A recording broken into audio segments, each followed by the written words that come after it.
మీరు చెప్పండి మీకు ఎప్పుడు వచ్చింది పట్టా? మాకు పిల్లలు కావద్దని ఆపరేషన్ చేసి ఇచ్చారు మా పెద్దలకు. ఎప్పుడు ఇచ్చారు? ఏ టైంలో ఇచ్చారు మీకు? ఎన్ని ఏళ్ళు అయిందో సార్? 40 ఏళ్ళ కిందట. 50 ఏళ్ళు అవుతుంది. చేసుకుని చేసి పట్టి రాళ్ళలో దాగుంటే ఆ? పట్టుకుంటే దాగుంటే పట్టుచేసారు. ఇక నమ్మసలోడు చేసి నమ్మసలోడు చచ్చిపోయి ఇక నేను ఇంట్లోనే ఉంటున్నా సార్. ఎంతమంది సార్ న్యాయంగా ఎంతమంది పిల్లలు పోచమ్మా మీకు? నాకు 2 కొడుకులు, కొడుకుకు 4 ఆడపిల్లలు సార్. అంతా కలిసే ఉండేదా మీరు? కలిసే ఉంటాం. అక్కడనే 40 ఏళ్ళకి వెళ్ళి ఉండేది. ఎప్పుడు వచ్చారు మీరు? ఈ హైడ్రా వాళ్ళు బుల్డోజర్ వాళ్ళు ఎప్పుడు వచ్చి కొట్టి? మాది 10 పీడీల ఊరు సార్, కొత్తగూడెము. 10 పీడీల ఊరు అయితే చెప్తే ఆర్టీ ఆఫీస్ కాడ కట్టుకున్నాం. ఇక ఇంటి కూడా అటు చేస్తున్నారు. మమ్మల్ని భూమి మీదే బతికినాం సార్. మేము ఆ భూమి మీద బతికి నమ్మకం చచ్చిపోయి. ఏడోకు. ఇప్పుడు ఎక్కడ ఉంటురమ్మా? ఇప్పుడు ఎక్కడ ఉంటుర్రు? ఆర్టీ ఆఫీస్కి. అక్కడ ఆఫీస్ కాడనే ఉంటుర్రా? ఏడోకు. మేము ఉన్నాం, నీకు ధైర్యంగా ఉండు. న్యాయంగా కొట్లాడదాం. కోర్టుకు పోయి కొట్లాడదాం. నువ్వు రంది పెట్టుకోకు. కొట్లాడతాం నీకోసం. అందుకే రమ్మన్నా. కొట్లాడి మీకు న్యాయం చేపిస్తానికే రమ్మన్నా. దబ్బన వీళ్ళు చేయకపోతే 2 నెలలలో నేను చేస్తా పోచమ్మా. కొడుకులు చచ్చిపోయినా 40 ఏళ్ళ కిందట వాళ్ళకు ఇందిరమ్మ పట్టాలు ఇచ్చింది. కుటుంబ నియంత్రణ ఆపరేషన్లు బల్మీట్కి చేసి. కళ్ళు కనబడయా? ఏం పేరమ్మా? లింగమ్మ. మీకు ఎప్పుడు ఇచ్చినారు పట్టాలు? పట్టాలు ఇచ్చింది మాకు అది లేదు సారు. ఏదో ఎన్నడిచ్చిరో ఎక్కడ అలుకున్నాం, బతికినాం. ఆపరేషన్లు చేసుకుంటేనే ఇచ్చిర్రు. ఫ్యామిలీ ప్లానింగ్, పిల్లలు పుట్టకుండా చేసిర్రు. ఆపరేషన్లు చేసుకుంటే ఇచ్చిర్రు సార్. నా 2 పిల్లలు చచ్చిపోయారు. పిల్లలు ఉన్నారు, పెళ్లి కాని పిల్లలు. వచ్చి పిల్లలు చచ్చిపోయారు సార్. నా 2 కొడుకులు. ఏం చేయాలి? ఎక్కడ ఉంటున్నావు లింగమ్మ? అన్ని ఆఫీస్ కానీ ఉంటాం. ఆర్టీ ఆఫీస్ కానీ ఉన్నారు. ఇల్లు కూడా కొట్టిరు మొత్తం. దాన్ని గుడిసేసుకున్నారా? ఏం చేసిరు మరి? గుడిసెలకి మేలేం కానీ అలుక్కున్నాం, బతికినాం, మంచిగానే చేసుకున్నాం సార్. కూరగాయలు అమ్ముకున్నాం, చేసినాము. చేసి ఇట్లా చేసిరు సార్ మా బతుకు. ఇప్పుడు గుళ్ళకాడ అడక తింటున్నాం సార్. మేము 2 కొడుకులు చచ్చిపోయారు. 2 పిల్లలు, 3-4 పిల్లలు ఉన్నారు సార్ పెళ్ళికి. ఇట్లా అయిపోయింది మా బతుకు. దాని మీద మాకు ఆధారం ఉండి ఇంత 2 కొడుకులు పోయారు కదా. పిల్లలు తలదచ్చిన పిల్లలు పెళ్ళిళ్ళు చేస్తామంటే ఇట్లా చేసిరు సార్ మా బతుకు. మీరేం రంది పెట్టుకోకూరి అమ్మా. పోచమ్మా ఏడోకేడో లింగమ్మ, నేను మీకు సాయం చేస్తా.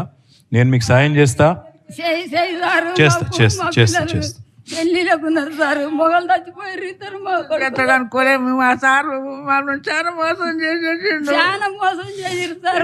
మోసం చేయలేదు. మాకు బాధ రాలేదు సార్. కాదు, మీకు లాయర్లను ఇప్పుడే అప్పచెప్పి నేను న్యాయపరంగా కొట్లాడదాం, కోర్టు పోదాం, కొట్లాడదాం. మీ జాగా మీకు ఐటెడ్ చేద్దాం. సరే సార్, మీ జాగా మీకు ఐటెడ్ చేద్దాం. మా బాధ్యత. మీరు కూర్చోండి లింగమ్మ. మీరు ఇక్కడ కూర్చోండి. ఈడ ముంగట కూర్చోండి. ఒక్క నిమిషం కూర్చోండి. మీరు కూర్చోండి. మీరు మెల్లగా ఈడ ముంగట రండి. ఇప్పుడు మన బాలమ్మ గారు, బాలయ్య నగర్, గాజుల రామారం బాలమ్మ గారిది. వారికి ఒక 10 ఏళ్ళ నుంచి అక్కడ ఒక బండి ఉంది. ఇక్కడ ఉన్నారు. అమ్మ నాకు అమ్మ బాలమ్మ, మీరు కూర్చో. ఒక్క నిమిషం కూర్చోమ్మ. ఒక బండి ఉంది అమ్మకి. ఆమె రొట్టెలు చేస్తుంది ఆ బండి మీద. 10 ఏళ్ళకి వెళ్ళి అక్కడనే ఆమె మొత్తం వాళ్ళ కుటుంబాన్ని మొత్తం ఆమెనే సాకుతున్నది. 4 కుటుంబ సభ్యులు. అంతేనా బాలమ్మ? దగ్గర పెట్టుకో ఒకసారి. చెప్పు. దగ్గర పెట్టుకో, మైక్ దగ్గర పెట్టుకో. ఇంట్లో ఎంతమంది ఉంటారు బాలమ్మ? 2 బిడ్డలు, మా ఆయన, నేను సార్. 2 బిడ్డలు, మా ఆయన, నేను. మీరు ఎప్పటి నుంచి చేస్తున్నారు బండి? ఎప్పటి నుంచి నడుపుతారు? 1999 నుంచి సార్. 99 అంటే 26 ఏళ్ళకి బండి. అంటే ఇప్పుడు మిషన్లు బంద్ అయిన నుంచి మేము రొట్టెలు చేస్తున్నాము. అంతకుముందు కంకర మిషన్ల దగ్గర పనిచేసినాం. కంకర మిషన్ల దగ్గర పని చేసుకుంటూ వాళ్ళు వాళ్ళు బెందడు కొడితే మేము టిప్పర్లలో నింపినాం.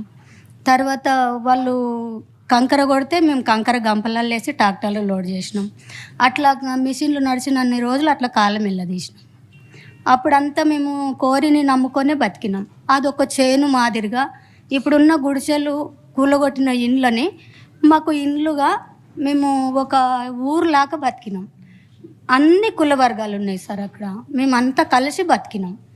ఇప్పుడు వర్షం పడితే పిడుగు పడ్డట్లు ఈ హైడ్రా వచ్చి మాకు ఇంత అన్యాయం చేసింది. అయితే ఇది జరుగుతుందని మేము అనుకోలే. కానీ మాకు 2013 నుంచి మాకు నీళ్ళ కరువు తీర్చిండు. బీఆర్ఎస్ ప్రభుత్వంలో అన్నగారు వచ్చిండ్రు, అక్కడ మాకు నీళ్ళ కరువు తీర్చిండు.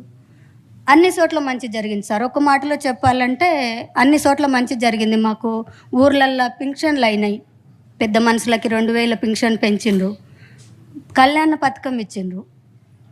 కష్టజీవులున్న తల్లిదండ్రుల పిల్లల్ని సంతోషంగా పెళ్ళిళ్ళు చేసిండ్రు.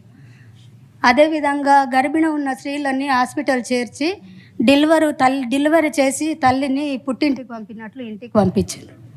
మాకు చాలా సంతోషం అనిపించింది. ఈ 10 ఏళ్ళ పరిపాలనలో మేము సంతోషంగానే బతికినాం సార్. నీళ్లు లేకుంటే నీళ్ళ కరువు తీర్చిండు, కరెంటు లేకుంటే కరెంటు. అప్పుడు గాలి కొట్టేటి చిన్న స్టవ్లు ఉంటుండే, కిరోసిన్ ఆయిల్ ఉంటుండే.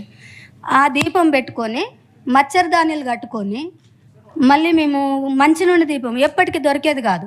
కట్టెల మీద వంట చేసుకున్నప్పుడు నూనె దొరకకపోతే మేము మంచినూనె దీపం పెట్టి మచ్చరదానీలు కట్టుకొని కాలం వెళ్ళదీసినాం సార్. మాకు ఈ హైడ్రా అంటే చాలా విరక్తి వచ్చింది. మాకు అసలు చావా బతుక తేలిపోవాలి, కానీ ఈ నరకం మాకు ఉండొద్దు సార్. నిజానికి అనాలంటే ప్రాణాలు తెగించైనా మేము ప్రాణాలు ఇడవనికి సిద్ధం ఉన్నాం. కానీ మా ఇజ్జతు మహాభారతంలో ద్రౌపదికి జరిగినంత అవమానం జరిగింది. బట్టలు ఊడిపోతుంటే, బట్టలు పక్కకు అవుతుంటే ఆడపిల్లల్ని పోలీసు వాళ్ళని పెట్టి బండ్ల ఎక్కియడానికి ప్రయత్నం చేసి బండ్ల ఎక్కించిండ్రు. మేమంత దొంగ పని ఏం చేసినాం ఆనాడు తెలియదా? మేము పని చేసినప్పుడు మిషన్ల దగ్గర ఇప్పటికీ నేను 30 సంవత్సరాల నుంచి అక్కడ ఉంటున్నా. అప్పటికి 10 ఏళ్ళ నుంచి ముందు మా పెద్ద మనుషులు ఉంటున్నారు. మరి మేము అన్నేళ్ల నుంచి కష్టపడ్డప్పుడు గవర్నమెంట్ కూడా చూసింది. ఎన్ని ప్రభుత్వాలు మారినాయి, అయినా మా కష్టాలు కన్నీళ్ళు మున్నీరుగా బతికినాం. ఇప్పటికీ మాకు కాంగ్రెస్ ప్రభుత్వం ఎన్నిసార్లు అక్కడ వచ్చినప్పుడు 2 సార్లు కాంగ్రెస్ ప్రభుత్వం మారింది, ఒక్కసారి తెలుగుదేశం ప్రభుత్వం మారింది. మీకు చేస్తామన్నారు.